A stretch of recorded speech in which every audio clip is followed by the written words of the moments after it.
People, to a degree, think it's pretty glamorous to be able to go into space, but it's actually like a messy camping trip. That's not stopping these 4 NASA astronauts from looking to make history, flying the first ever manned mission between NASA and SpaceX, the space travel company owned by billionaire Elon Musk.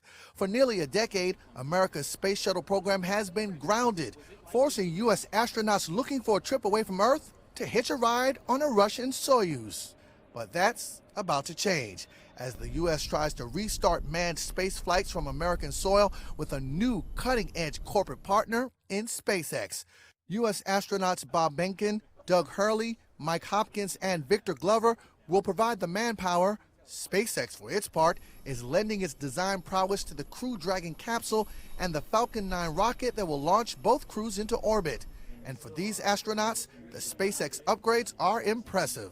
I would say one of the analogies I've heard before is you're flying with an iPhone type approach versus if you remember the way mobile phones used to be, the big bricks and all of that kind of stuff. So that would probably be more of the shuttle style, more of the Soyuz style, and the Dragon, the Crew Dragon, is a little more modern.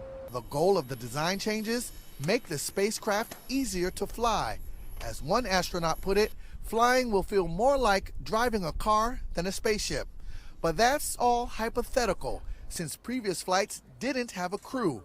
And there's been some setbacks. A fiery explosion destroyed one of the Crew Dragon capsules during a ground test, and developing the parachutes needed to slow down the capsule when it enters back into the Earth's atmosphere has proven to be quite the challenge. However, these so-called anomalies, that space nerd talk for any kind of mishap, is not what's keeping Behnken up at night. In general, the anomaly that happened to us in the past, that's the best kind, because we'll figure that one out, we'll pound it flat, and we'll make sure that that's not going to happen again. You know, we need other folks to stay vigilant on other fronts to make sure that the things that haven't bit us yet don't surprise us in the future. Behnken and Hurley, known as Team 1, are expected to blast off sometime this year to the International Space Station and back. Team 2, Hopkins and Glover, will go on a longer mission. That date hasn't been locked down either. Risks aside, Glover, who will be leaving Earth's orbit for the first time, says the lessons learned will be valuable for the U.S. space program and for him. This mission is going to enable us to have a small piece of proving new technologies, new ways of controlling a vehicle, and new mission strategies to get to the moon. So we are in a small way moving the ball forward towards getting into lunar orbit and eventually to the surface of the moon. And so to come back and then eventually be put back in to fly to the moon would be a dream come true.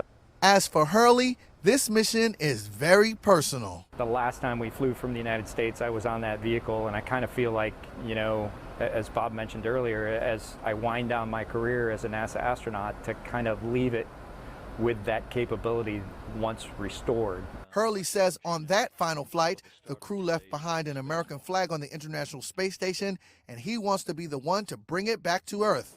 But he has competition. His former co-pilot is now flying for Boeing, a rival to SpaceX in NASA's $7 billion commercial space experiment. The race is on.